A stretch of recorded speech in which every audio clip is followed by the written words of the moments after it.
നമസ്കാരം. യൂട്യൂബിൽ channel monetise ചെയ്യണമെന്നുണ്ടെങ്കിൽ 4000 ഹവേഴ്സിന്റെ വാച്ച് ടൈമും 1000 സബ്സ്ക്രൈബേഴ്സും വേണമെന്നുള്ള കാര്യം എല്ലാവർക്കും അറിയായിരിക്കുമല്ലോ. ഈ 4000 ഹവേഴ്സും 1000 സബ്സ്ക്രൈബേഴ്സും ഉണ്ടാക്കുക എന്ന് പറയുന്നത് അത്ര ഈസി ആയിട്ടുള്ള ഒരു കാര്യമല്ല. വളരെ ബുദ്ധിമുട്ടി സ്ട്രഗിൾ ചെയ്തെങ്കിൽ മാത്രമേ ഈ 4000 ഹവേഴ്സിലേക്കും 1000 സബ്സ്ക്രൈബേഴ്സിലേക്കും നമ്മുടെ ചാനലിൽ എത്തിക്കാനായിട്ട് പറ്റത്തുള്ളൂ. പലപ്പോഴും 1000 സബ്സ്ക്രൈബേഴ്സ് നമുക്ക് വളരെ ഈസി ആയിട്ട് ചിലപ്പോൾ എത്തിക്കാൻ പറ്റിയെന്ന് വരാം. പക്ഷേ ഈ 4000 ഹവേഴ്സ് ഓർഗാനിക് ആയിട്ടുള്ളത് ജെനുവിൻ ആയിട്ടുള്ള പബ്ലിക് വാച്ച് അവർ കൊണ്ടുവരണമെന്നുണ്ടെങ്കിൽ കുറച്ച് പാടാണ്. അപ്പോൾ അങ്ങനെയുള്ള സാഹചര്യത്തിൽ പലരും കുറുക്ക് വഴികളിലേക്കാണ് സാധാരണ പോകാറുള്ളത്.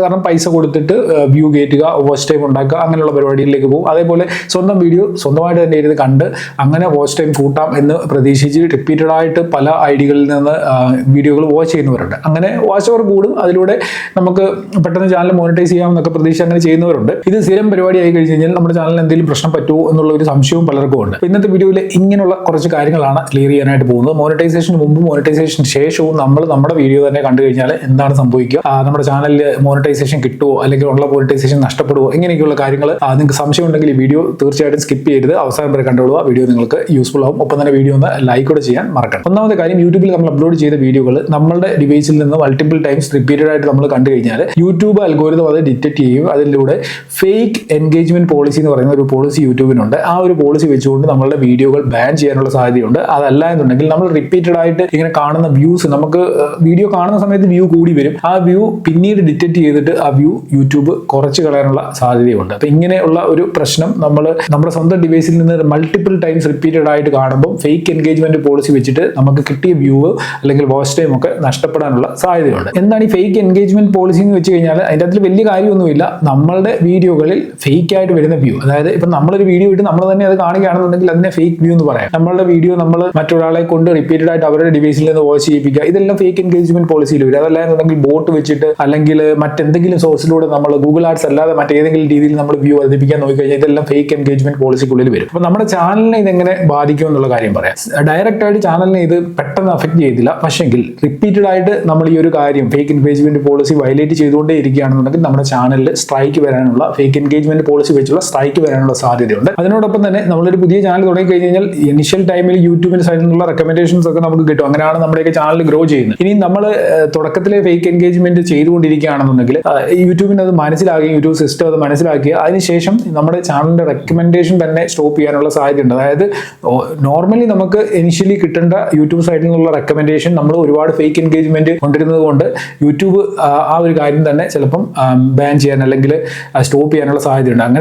അങ്ങനെ വന്നു കഴിഞ്ഞാൽ നമ്മൾ കിടന്ന് എത്ര കഷ്ടപ്പെട്ടെന്ന് പറഞ്ഞാലും നമ്മുടെ ചാനൽ പിന്നീട് മുമ്പോട്ട് ഗ്രോ ചെയ്ത് വരത്തില്ല. മനസ്സിലായി? തുടക്കത്തിൽ തന്നെ, അതായത് മുളയിലെ നമ്മൾ നുള്ളുക എന്ന് പറയുന്ന ഒരു പരിപാടിയായിരിക്കും അവിടെ സംഭവിക്കുക. പക്ഷെ നമുക്കിത് മനസ്സിലാക്കാനോ ഐഡന്റിഫൈ ചെയ്തെടുക്കാനോ സാധിക്കത്തില്ല. അപ്പൊ പലരും ചെയ്യുന്ന പരിപാടി എന്ന് പറഞ്ഞാൽ ഫേക്ക് വ്യൂ കയറ്റുക എന്നുള്ളൊരു പരിപാടിയാണ്. ഫേക്ക് വ്യൂ എന്ന് പറഞ്ഞാൽ ഫേക്ക് എൻഗേജ്മെന്റിൽ വരുന്ന കാര്യമാണ്. അപ്പൊ അങ്ങനെ നിങ്ങൾ ചെയ്തിട്ടുണ്ട്, അതിനുശേഷം നിങ്ങളുടെ വീഡിയോ ഗ്രോ ചെയ്യുന്നില്ല അല്ലെങ്കിൽ നിങ്ങളുടെ വീഡിയോ റെക്കമെൻഡ് ചെയ്യപ്പെടുന്നില്ല എന്നുണ്ടെങ്കിൽ അതിനുള്ള കാരണം ഇതാകാനുള്ള സാധ്യതയുണ്ട്. കാരണം ഫേക്ക് എൻഗേജ്മെന്റ് പോളിസി വെച്ച് നോക്കുന്നുണ്ട് ഫേക്ക് വ്യൂ വരുന്നത് ചാനലുകൾ റിപ്പീറ്റഡ് ആയിട്ട് ഇത് ചെയ്തുകൊണ്ടിരിക്കുമ്പോൾ അവർ യൂട്യൂബിന്റെ സൈഡിൽ നിന്നുള്ള റെക്കമെൻഡേഷൻ ഓട്ടോമാറ്റിക്കായിട്ട് കട്ട് ചെയ്യും. പറഞ്ഞ കാര്യങ്ങളൊക്കെ മോണിറ്റൈസേഷന് മുമ്പുള്ള കാര്യമാണ്. മോണിറ്റൈസേഷന് മുമ്പ് നമ്മുടെ ചാനലിൽ ഈ പരിപാടിയൊക്കെ ചെയ്ത് കഴിഞ്ഞ് കഴിഞ്ഞാൽ വരാൻ സാധ്യതയുള്ള കേസുകളെ കുറിച്ചാണ് പറഞ്ഞത്. ഇനി മോണിറ്റൈസേഷന് ശേഷം നമ്മൾ ഇങ്ങനെ ചെയ്ത് കഴിഞ്ഞാൽ എന്താണ് സംഭവിക്കുക? നമ്മുടെ ചാനലിലേക്ക് ഫേക്ക് എൻഗേജ്മെന്റ് മോണിറ്റൈസേഷന് ശേഷം വന്നു കഴിഞ്ഞാൽ അത് ഡയറക്റ്റ് നമ്മുടെ ഗൂഗിൾ ആഡ്സെൻസിനെ ആയിരിക്കും ബാധിക്കുക. മനസ്സിലായോ? ഇൻവാലിഡ് ക്ലിക്ക് ആക്ടിവിറ്റി എന്ന് പറയുന്ന ഒരു സംഭവം ഗൂഗിൾ ആഡ്സെൻസിൽ വരും. അതായത് ഫേക്ക് എൻഗേജ്മെന്റിൽ നിന്ന് തന്നെ ഉണ്ടാകുന്നതാണ് ഈ ഇൻവാലിഡ് ക്ലിക്ക് ആക്ടിവിറ്റി. നമ്മൾ ഫേക്ക് എൻഗേജ്മെന്റ് കൊണ്ടിരുന്നു, അതിലൂടെ നമ്മുടെ അഡ്വർടൈസ്മെന്റുകളിൽ നമ്മൾ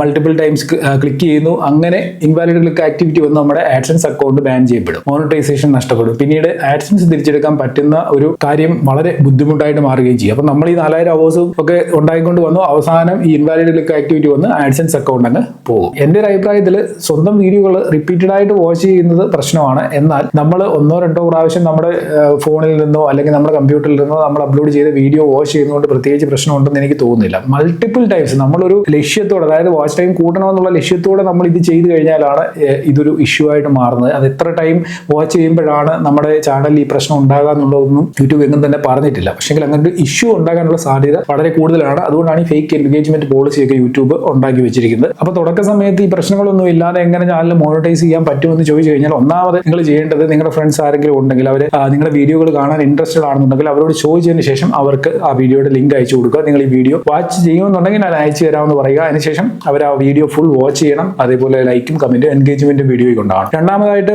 ഗ്രൂപ്പുകൾ ഉണ്ടെങ്കിൽ ആ ഗ്രൂപ്പുകളിൽ ഷെയർ ചെയ്യുക. നിങ്ങളുടെ കണ്ടന്റിന്റെ റിലേറ്റഡ് ആയിട്ടുള്ള ഗ്രൂപ്പുകളുണ്ട്, അവിടെ ആക്റ്റീവ് ആയിട്ടുള്ള മെമ്പേഴ്സ് ഉണ്ട്, അവർ വീഡിയോ വാച്ച് ചെയ്യാൻ സാധ്യത ഉണ്ടെന്നുണ്ടെങ്കിൽ അങ്ങനെയുള്ള ഗ്രൂപ്പുകളിലേക്ക് ഷെയർ ചെയ്യുക. അതിനോടൊപ്പം കുറച്ച് കുറച്ചുകൂടെ ഓർഗാനിക് ആയിട്ടുള്ള രീതി എന്ന് വെച്ച് കഴിഞ്ഞാൽ പ്രോപ്പർ തമ്പനെയിൽ, അതായത് ക്ലിക്കബിൾ തമ്പനെയിൽ കൊടുക്കുക, അട്രാക്റ്റീവ് ആയിട്ടുള്ള ടൈറ്റിൽ കൊടുക്കുക. ഈ രണ്ട് കാര്യങ്ങളോട് നമ്മൾ വീഡിയോയിൽ പ്രോപ്പറായിട്ട് ചെയ്യുന്നുണ്ടെങ്കിൽ ഓർഗാനിക് ആയിട്ടുള്ള വ്യൂ നമ്മുടെ വീഡിയോയിലേക്ക് വരികയും നമ്മുടെ ചാനൽ ഗ്രോ ചെയ്ത് കൊണ്ടുവരാനായിട്ട് സാധിക്കുകയും ചെയ്യും. അപ്പോൾ പറഞ്ഞു വന്നത്, സ്വന്തം വീഡിയോകൾ മൾട്ടിപ്പിൾ ടൈംസ് നിങ്ങളുടെ ഡിവൈസിൽ നിന്ന് തന്നെ കണ്ടിന്യൂസ് ഓപ്പൺ ചെയ്ത് കാണാതെ ഇരിക്കുക. ഞാൻ ചാനൽ തുടങ്ങിയ സമയത്ത് ഞാൻ ഈ പരിപാടി ചെയ്തിട്ടുണ്ട്. പരിപാടി എന്ന് വെച്ച് കഴിഞ്ഞാൽ ഞാൻ ചാനൽ തുടങ്ങിയ സമയത്ത് മോണിറ്റൈസേഷൻ ക്രൈറ്റീരിയ ഒന്നുമില്ല. ഇന്ന് ചാനൽ തുടങ്ങി ഇന്ന് വീഡിയോ ഇട്ട് വൈകിട്ട് മോണിറ്റൈസേഷൻ കിട്ടുന്ന രീതിയിലായിരുന്നു അന്ന് യൂട്യൂബ് ഉള്ളത്. ഏകദേശം എനിക്കൊരു 10, 11, 12 വർഷം മുമ്പത്തെ കാര്യമാണ്. അപ്പൊ അന്നേരം നമുക്ക് ഈ വാച്ച് ടൈമിന്റെ ഒരു ടാർഗറ്റ് ഒന്നും ഇല്ലായിരുന്നു. അപ്പൊ നമ്മൾ വീഡിയോ ഇടുന്നു, ആരും കാണാനില്ല, നമ്മൾ തന്നെ ഇപ്പുറത്തൊരു ഡിവൈസ് വന്ന് ഓപ്പൺ ആക്കിയിട്ട് ആ വീഡിയോ കാണുന്നു. അപ്പം ഞാൻ ഈ വാച്ച് ടൈം തികയ്ക്കാനോ സബ്സ്ക്രൈബേഴ്സിനെ കൂട്ടാനോ അങ്ങനെയുള്ള ഒരു രീതിയിലല്ലേ നമ്മൾ വാച്ച് ചെയ്തത്. നമ്മൾ ആ വീഡിയോ, ഞാൻ എൻ്റെ വീഡിയോകൾ അന്ന് കണ്ടുകൊണ്ടിരുന്നത് അതിലെന്താണ് ഞാൻ പറഞ്ഞിരിക്കുന്നത്, എങ്ങനെ ഉണ്ട് സംഭവം, കൊള്ളാവോ ഇല്ലയോ, ഇതൊക്കെ മനസ്സിലാക്കാൻ വേണ്ടിയാണ് കണ്ടിട്ടുള്ളത്. പക്ഷേ